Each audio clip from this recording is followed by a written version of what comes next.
Want to boost engagement on your WordPress site and tap into Facebook's massive user base?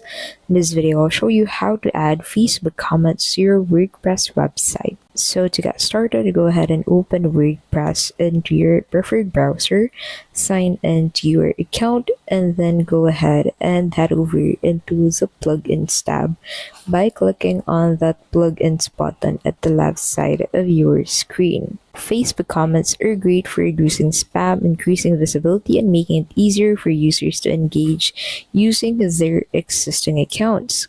Plus, comments can show up on their timelines, giving your content free exposure. So go ahead and search for lazy social comments on the plugins marketplace, since this plugin will allow you to add comments into your page.